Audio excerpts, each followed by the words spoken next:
Hola, ¿qué tal? Nos da gusto saludarlo en Omnia la Conversación. Hoy estamos aquí en la mesa de Omnia en una plática con el senador electo, el ingeniero Mario Vázquez, para platicar de cosas muy interesantes y sin más le damos la bienvenida a esta plática que ojalá y sea de su interés como hemos hecho anteriores ejercicios. Bienvenido. ¿Qué tal, maestro Payán? Qué gusto saludarlo. Virtual senador electo. Gracias por la oportunidad. Senador electo. Ya con la constancia. Ya con la constancia, a partir del 1 de septiembre. El 1 de septiembre.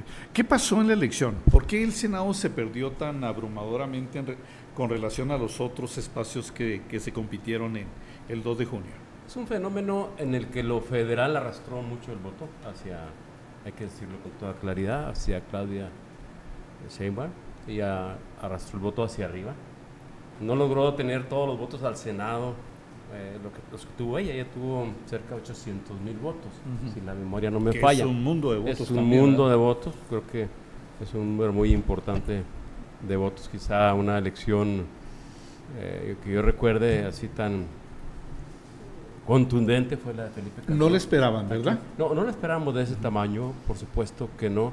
Creo que ahí hay que decir, nos fallaron varias cosas. Primero el mensaje, no entendimos la contundencia, el enraizamiento en sectores de la población del discurso del presidente de la República y también, por supuesto, de esos apoyos sociales que transcurrieron, que fluyeron como agua. Falló el mensaje de ustedes.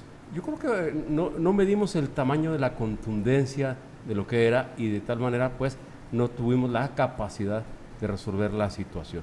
A ver, 20 y tantos mil siervos de la nación, trabajando durante 5 años, dejando siempre la semilla de que los apoyos eran del presidente. Y que ustedes se los iban a quitar, ¿no? De la República. Por eso Xóchitl insistía tanto en ese tema. Y bueno, al final de cuentas los votos ahí se reflejaron. Había voto oculto, sí. Yo creo que un voto oculto de mucha gente que no sé si vergonzosamente pretendía no expresarlo. Como que un poquito, si el presidente te dice… El famoso voto oculto que se suponía que era la clase media para el otro lado, medias, ¿no? Para ustedes. Sí, pero si el presidente ataca a las clases medias, si el presidente las objeta, las sataniza porque son aspiracionistas, y aún así la gente votó por él. ¿Y por qué? O sea, no se entiende ese fenómeno porque sociológico, primero, ¿no? porque nosotros no supimos… Lo clientelar está lo clientelar. Está lo clientelar. Los 3,000 pesos y los… Pero la clase media… No se logró construir por parte de la oposición en Alianza en México un mensaje de futuro. Parecía que todo era, vamos a recuperar. Tanto habíamos perdido, tanto hemos perdido en el país, que pareciera que todo es, oye, vamos a volver a esto que teníamos antes. Pero teníamos antes eso, pero también teníamos cosas malas. La corrupción señalada, que por supuesto no se ha acabado en este gobierno, pero ahí estaba. De corrupción a corrupción ese gobierno es récord en corrupción. El pésimo, porque es visible además. Claro, es visible. Es más cínica y más abierta que los gobiernos del PAN, que fueron muy corruptos, y los del PRI, pues, que fueron históricos, ¿no? Mire, le caló lo del PAN, que son muy corruptos. Sí, porque creo que y lo muy mediocre la dirigencia nacional, ¿no? A ver, sí pesó la mala imagen de los partidos políticos. Sí, es cierto que pegó mucho lo García Luna, que ahorita está peleando Marco Cortés con los demás. Este ejercicio que se hace después de una elección perdida, después de una derrota, yo ya lo conozco, tengo muchos años en esto, ya me lo sé de memoria, ¿no? Como se dice, usted también lo sabe, es de adentro aprovechar de algunos actores políticos, aprovechar el tema de a ver quién sigue, porque vienen movimientos dentro del partido y cómo aprovecho yo esa situación, a pesar de que quienes están argumentando algunas fallas dentro del partido, que las existe, son gente que estuvo también ahí. No voy a decir nombres porque yo sé que usted va a querer nombres, pero hay gente ahí que estuvo en responsabilidades. El mismo presidente de la República, Calderón, y ese lo objetó Marco Cortés. Es clarísimo, ¿eh? Entonces, ¿qué pasa? Al interior se aprovecha para ganar, digamos, réditos. Por el control del PAN. Exacto, réditos electorales. Dicen que el PAN no funciona y eso, pero cuando estuvieron ellos tampoco, tuvieron también sus derrotas. Creo que el PAN es un partido muy sólido desde el punto de vista doctrinal, hace un poco... Pero es lo que menos la gente... Hace falta... No, la doctrina se perdió en el PAN. Hace falta proyectarlo hacia el futuro y en la modernidad de nuestro México, al partido. Porque tenemos principios que son universales. No digo regresar al pasado, porque no lo voy a decir así. Es del futuro, pero con nuestros principios se vale decir, es la familia, es la democracia, es el bien común, es la solidaridad, que es la relación entre seres humanos en comunidad, que es la subsidiariedad. Son principios universalmente reconocidos y apreciados. Pero ya están destruidos. No, los principios, quien los destruye... Están destruidos los valores. Quienes no los practican, sí están destruidos los Los valores. principios no pueden estar destruidos, pero están socavados. Están socavados, pero creo que eso se puede componer. Hay una doctrina que hay que proyectarla al futuro. No la van a comprar. Hay una doctrina... ¿Esta doctrina? A ver, usted lo dijo hace no la van a comprar. unos minutos. ¿Cómo hacemos que el PAN sea realmente la alternativa a lo que representa Morena en este momento? El mensaje falló. ¿Falló el mensaje? Por supuesto que falló. Porque no compran idealidad, compran rollo y mentira. La gente, bueno, es un problema sociológico, ¿no? El PAN siempre ha luchado. Porque lo que está diciendo usted va a volver a lo mismo. Sí, pero el PAN siempre ha luchado por construir ciudadanía. Creo que algo importante de nuestro país es seguir construyendo ciudadanía. Y ciudadanía significa gente que reconoce el momento histórico que vive. Cosa que ya no quiere la propia clase media en un sector importante, porque votó por la relativización de un gobierno como la 4T. Pero mira, pero es una elección, una más de muchas que pueden venir, maestro. Yo también he aprendido que no hay derrotas permanentes y que un gobierno finalmente se va a exhibir cuando hace las cosas mal. Este gobierno ha hecho muchas cosas que ya mal. Se va a López Obrador, y se va a ir exhibiendo cada vez más en esa radicalidad de grupos al interior de Morena que privan de la libertad, que quieren eliminar la propiedad privada. Esos grupos de Morena que pretenden socavar la parte productiva del Estado, del gobierno y del país, que sataniza la productividad, que sataniza a quien se prepara. Eso finalmente se va. Destruyeron el nearshoring. Destruyeron la posibilidad que había enorme del nearshoring. Ya se fueron.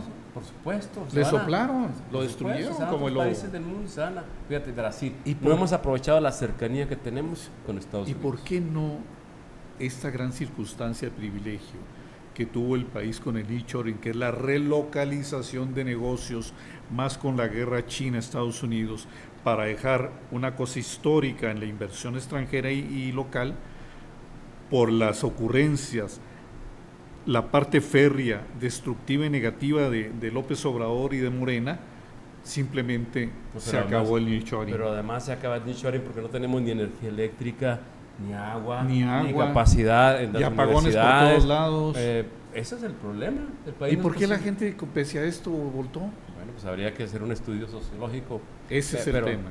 Pero finalmente habría que entenderlo, ¿no? Ese es el tema. Yo no voy a cuestionar el voto de la gente, finalmente lo hizo en plena, alguna gente en plena libertad, otros lo hicieron presionados porque estaban recibiendo los apoyos sociales y sintieron que estaban en riesgo. Aparte, Xochitl fue muy mala candidata, hay que decirlo, ¿no? Fue una candidata espontánea. Oiga, yo lo plantearía así. Con partidos, no se diga el PRI, no es un partido que nos llama poderosamente la atención, que en el pacto que tiene Alito, el mentado Alito, con la 4T para destruir al PRI, lo hayan mantenido en esa alianza PRIAN-PRD y con una dirigencia muy mediocre, muy protagónica para sí mismos, como es la de Marco Cortés, ¿verdad? Sí, nomás que hay una diferencia. Y el PRD que era un membrete. Hay una diferencia. Déjeme defender al PAN en ese. El PAN tiene sistemas, el PAN tiene estatutos. Destruidos. Por supuesto, no atendidos. No destruidos, creo que en todo caso sí deficientes. Porque hablan de... pues la gobernadora de Chihuahua quiere refundar al PAN. ¿Qué figura semántica es esa, refundar al PAN? Es parte de este ejercicio que se hace de buscar la salida a un problema que se tiene. Yo creo que sacar a pero Maru Campos tiene la capacidad y tiene el ejemplo de un trabajo muy fuerte en Chihuahua político que ella misma ha encabezado. ¿No hay crítica para el gobierno de Maru Campos en la derrota de ustedes? Debe haber, por supuesto que debe ¿Cuál sería? A ver, un gobierno no puede ser perfecto, ningún gobierno lo va a hacer. Maru tomó un estado de Chihuahua sumamente endeudado y ha salido adelante. No todo lo ha podido resolver. Creo que el gran problema que tenemos en Chihuahua... No, pero esa no es autocrítica, ese es elogio. Se llama Juárez. se llama Juárez. Creo que ahí no hemos podido lograr la comunicación y la cercanía, que se sienta la cercanía del gobierno estatal con Juárez. Juárez ha sido, digamos, el coco de este gobierno panista, y creo que hay que trabajar en esa parte. Por supuesto que hay crítica. Juárez resiente un doble centralismo, pero en este momento se lo cobró más al centralismo estatal, que viene de muchos años, que no es en este momento, porque hay inversión en transporte, hay inversión en obra. Transporte muy de última hora, ¿no? También. Sí, desfasada, pero fíjese, premiaron a Corral, a Javier Corral. Javier Corral dejó un desorden, a mí me consta porque yo fui secretario de Obras Públicas del Estado. Me consta cómo quedó el sistema de transporte mal planeado, mal ejecutado, con vicios constructivos, con empresas que no cumplían. Esa parte se retrasó. ¿Corrupción? Por supuesto que corrupción. Pues él es el que anda porque con el corrupción también es anticorrupción. hacer mal las cosas. Y él es el que fue premiado por el gobierno actual de López Obrador y con una candidatura al Senado. Oiga, lo va a ver allá en el Senado, va a ser su compañero de... ¿No lo van a sentar juntos? El escaño. No creo, porque Javier, no seremos de la misma bancada. Sí, cierto. Pero van a ser vecinos. Espero que lo más alejado posible. Y luego si se lo encuentra, ¿qué le va a decir? Se van a topar en el Senado necesariamente. Sí, por supuesto. ¿Lo va a saludar? Por supuesto. Pues por cortesía se Por puede, supuesto, ¿no? claro que lo cortés sí. no quita lo valiente. Pero eso no quiere decir que con él podamos hacer algún planteamiento conjunto. Creo que él, hay que decirlo con toda claridad, es un traidor a la causa, a la causa de los chihuahuenses. Es un traidor a Chihuahua mismo. Pero está Es fuerte en el centro. es Corral está candil de fuerte en el centro. candil de la calle y oscuridad de su casa. Esto representa para mí Corral, donde puede, ahí va y pesca, desplazando a quienes en este caso en Morena tenían méritos. Pero bueno, pues eso No, ya Moreno es un Frankenstein. cosa de ellos. Es más, en palabras del mismo Corral, parafraseándolo, es un ¿qué le dijo a López Obrador en aquella entrevista? Y no fue propiamente las coyotas en la casa, es un mazacote, ¿verdad? Lo que es ahorita el PAN, pues es un mazacote ya muy derruido, ¿no? El PAN no. ¿No? El PAN no lo creo de esa manera. ¿Cómo no? Pues se metieron a los del PRI. A ver, fue una alianza que se explicó en su momento. El PAN, yo lo iba a decir hace unos minutos, no me dejó decirlo, el PAN tiene todo un sistema de procesamiento de sus temas internos. El PAN tiene una cultura organizacional que hay que reconocerle de muchos años. ¿Qué perdió? No. ¿Qué rebasó? No, mire, ahí le va. Marco Cortés se va, porque así estaba planteado de un principio, porque cada 3 años hay una renovación del partido. Eso es, ahí no puedes llegar, va de senador, no puede llegar el dirigente como lo está haciendo el caso de en primera fórmula, no tiene vergüenza. Eso es objetable, por supuesto, es cuestionable. Sí. Por supuesto que es cuestionable. Se hunde el barco y él en primer lugar. Libre, sí, creo que eso es una falla. Una campaña tiene que ser encabezada por quienes apuestan todo por la campaña.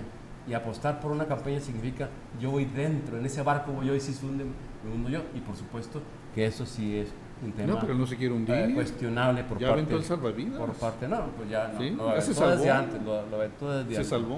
Entonces creo que ahí hay que reconocer esa parte. Pero el PAN tiene esa parte de cultura organizacional, política, democrática. La ha perdido. No, la tiene, porque finalmente tiene instrumentos. En el PAN están los organismos que mandan al PAN. El Consejo Nacional, la Comisión Permanente en el ámbito ¿Quién nacional. le hace caso al Consejo Nacional? Todo el mundo. Acabamos de recibir testimonios de consejeros nacionales que cuando fueron a la inauguración del PAN, todos presentes, se terminó la inauguración y todos se fueron. Pues hubo la discusión. ¿Llegaron solo? Hubo la discusión. Se dan discusiones, hay organismos y mecanismos para dar las discusiones, para hacer la reflexión, para proponer cambios.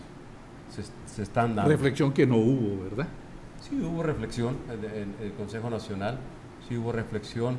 Por supuesto que yo creo que el PAN tampoco debe darse azotes en la espalda. Inmolación. No debe autoinmolarse.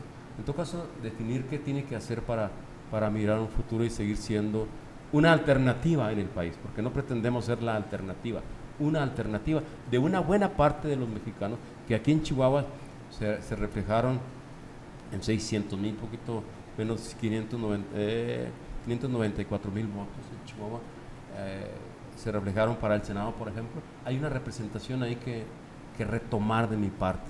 Yo no puedo ignorar eso.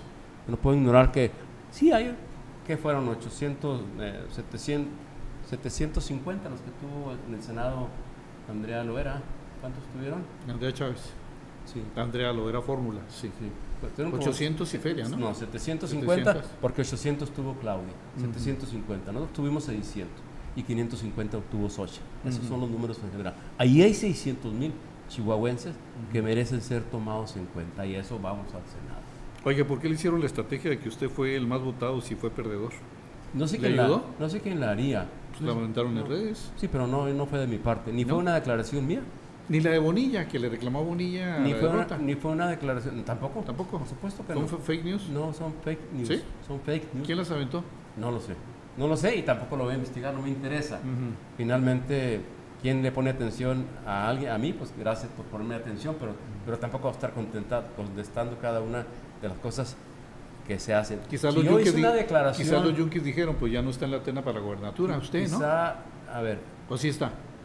No, yo estoy trabajando para ser senador. Pero está en la terna. Y lo estoy trabajando. Está en la terna para el 27. Yo no sabía que había una terna. Yo no me voy a descartar a nada porque no es un juego este. Yo estoy aquí trabajando por el Senado de la República, por 600,000, casi 600,000 chihuahuenses que nos otorgaron su confianza y que merecen ser tomados en cuenta, y que mi posición en el Senado tiene que ser mirando a esa gente, preguntándole a esa gente. ¿Qué hay en el escenario venidero próximo, muy próximo? El tema de la reforma al Poder Judicial. Habrá que ver qué piensan los chihuahuenses al respecto. Pues el sondeo salió que si la quieren, porque no entienden la parte técnica del tema, ¿no? Porque hay que ir un poquito más a lo profundo de los temas. ¿Qué va a resolver el voto de los magistrados o los jueces? El voto directo de los ciudadanos? ¿Qué te va a resolver? ¿Van a dejar de ser corruptos? Entonces en los ejecutivos no habría corrupción tampoco, y la hay. Mucha.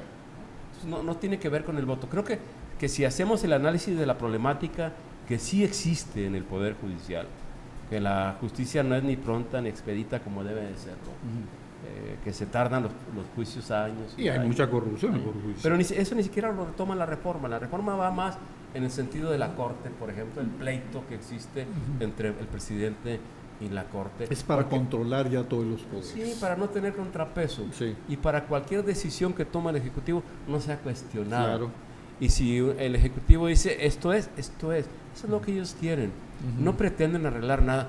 Es falso que quieran que la justicia en México sea para todos y sea bien.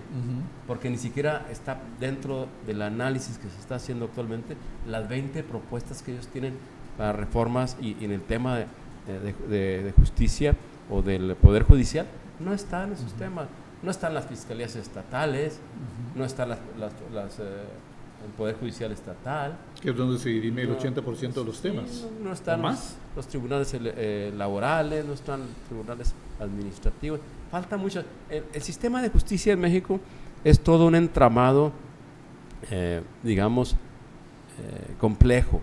No lo vas a resolver con un voto directo de los ciudadanos. Lo que vas a hacer es revolver y hacer que la gente popular vaya a asumir posiciones de magistrados o de jueces que requerirían en su momento de una gran sapiencia de conocimiento de la ley. Es algo muy técnico, muy especializado. Entonces, a ver, y de justicia. Pues, ¿qué va a hacer? Tienes a alguien que es simpático, agradable, sonriente, y tienes a un técnico que a veces es hosco, a veces algunos son ratones de biblioteca. Es que son impopulares. Los vas a poner juntos, ¿quién va a ganar? No, el popular. Entonces, el actor. El Sergio Mayer de la política. El actor va a ganar. El del striptease. Ahora imagínate las resoluciones que vaya a dar. No, son de ahora, ¿qué grupos políticos? Peligro terrible para o qué grupos dentro de la sociedad lo apoyaron en su campaña, que no será campaña, pero tiene que ser campaña. Claro. ¿Qué grupos políticos lo apoyaron? ¿Qué grupos delincuenciales lo apoyaron? ¿Con quién se va a comprometer? ¿Cómo será? Entonces ya no contará el conocimiento de la ley, ya no contará el prestigio, ya no contará eso. Yo creo que lo que hace falta en el Poder Judicial, a mi juicio, así de entrada, es un sistema profesional de carrera muy sólido, que permita que el transcurso de los abogados que vayan preparándose día a día y que muestren fehacientemente honorabilidad, honradez, que sean derechos. Si eso se logra, yo creo que podría tener mucho mejores resultados que abrir a una elección que es pues una madre del populismo, ¿no? El único país donde la Suprema Corte es electa a través del voto popular es Bolivia.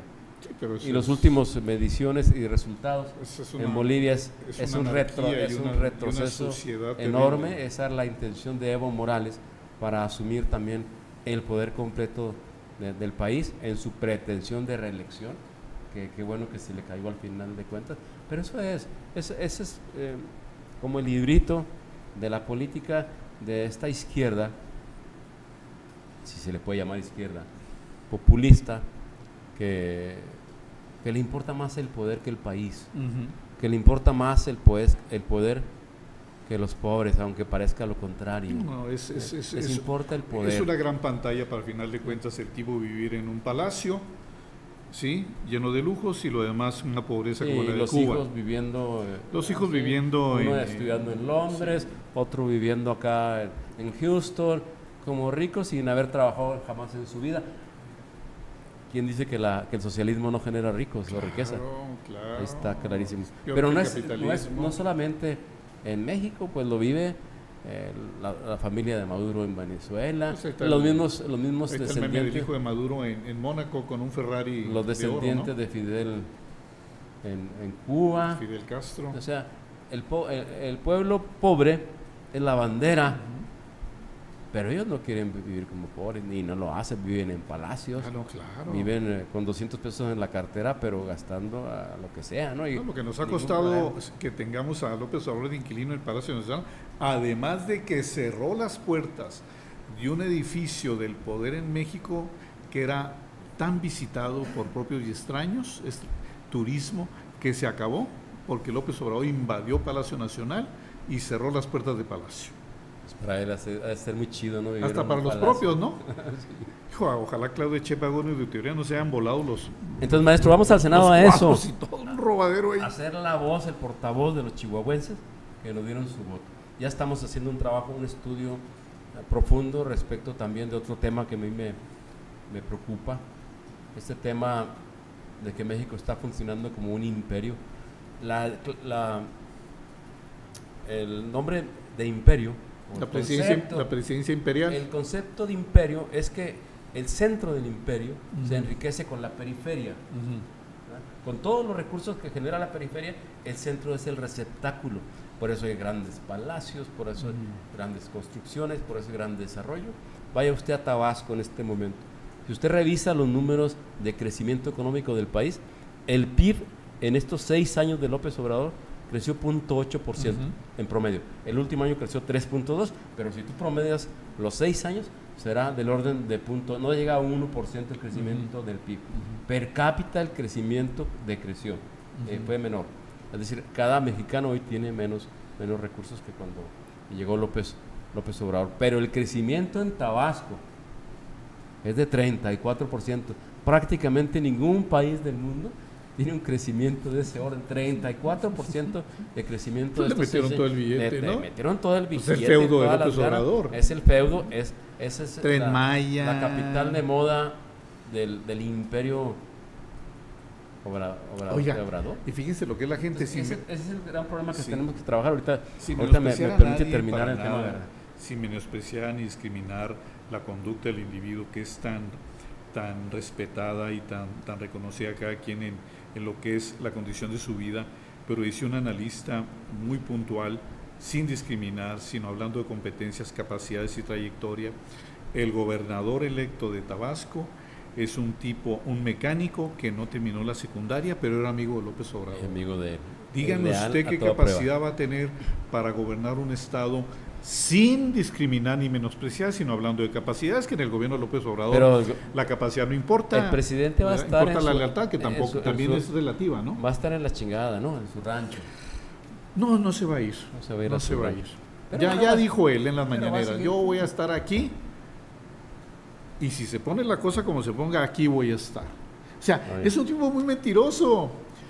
Pero lo que llama la atención es que las mentiras de un tipo endémicamente mitómano, la gente se las cree.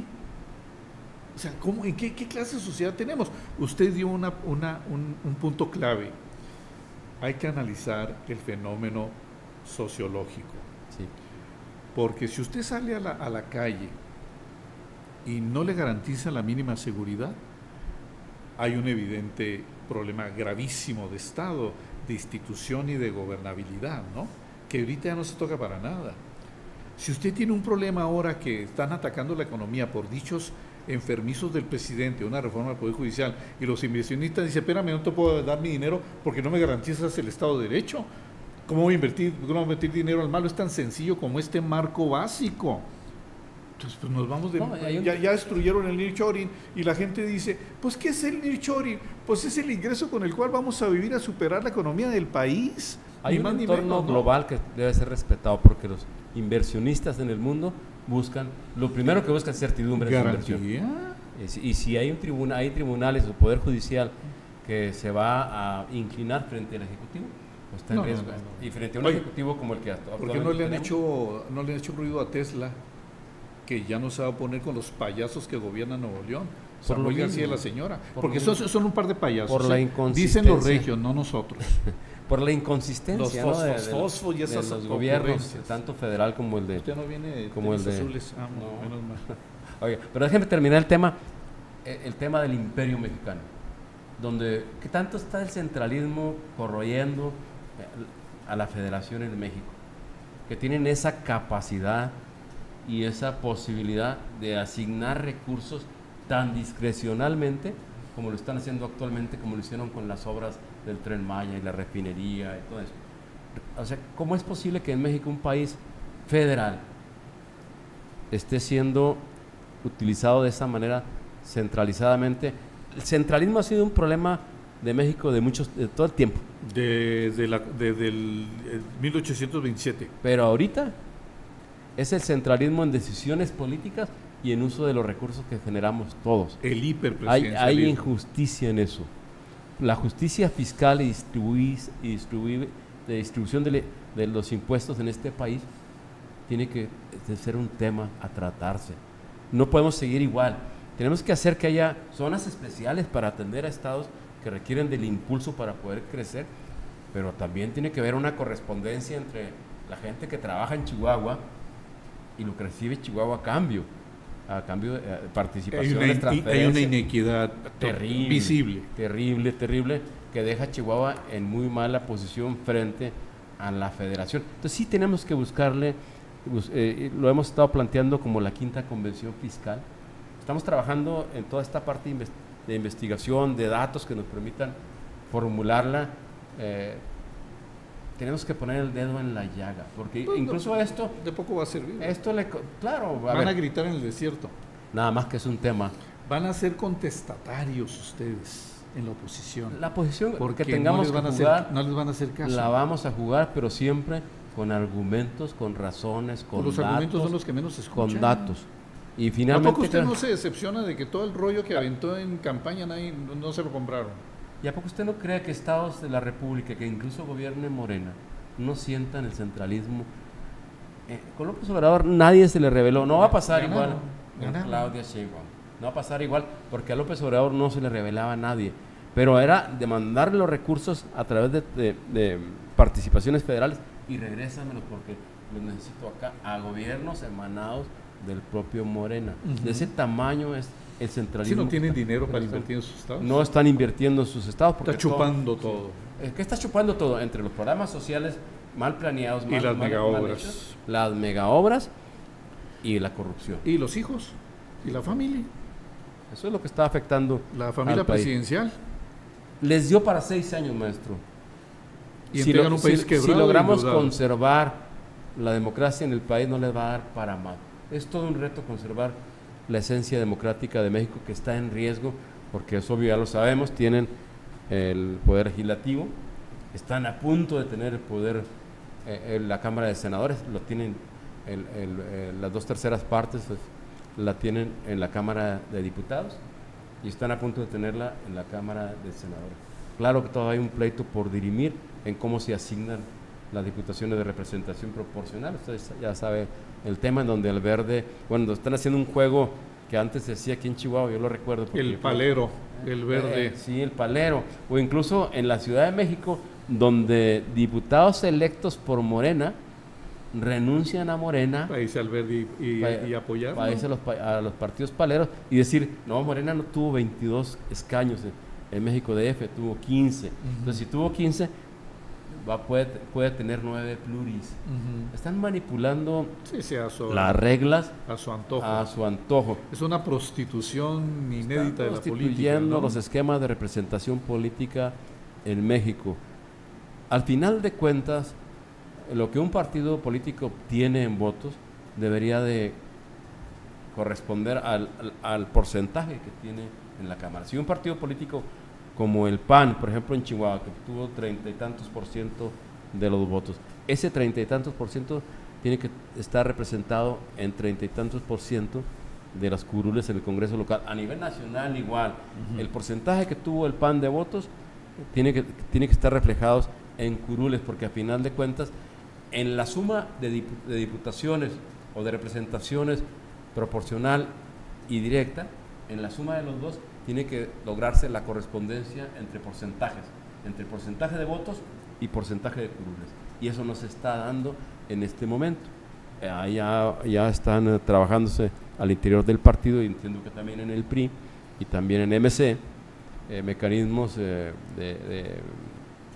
ante los organismos electorales, ante el INE y también ante tribunales, para lograr que se corrija esta situación de la sobrerepresentación, que también la sufrimos en Chihuahua en algún momento. Entonces, esa parte toda está discutible, pero sin duda que van a tener con mucha claridad las 2/3 partes para cambiar la Constitución. Totalmente. Sin ningún problema.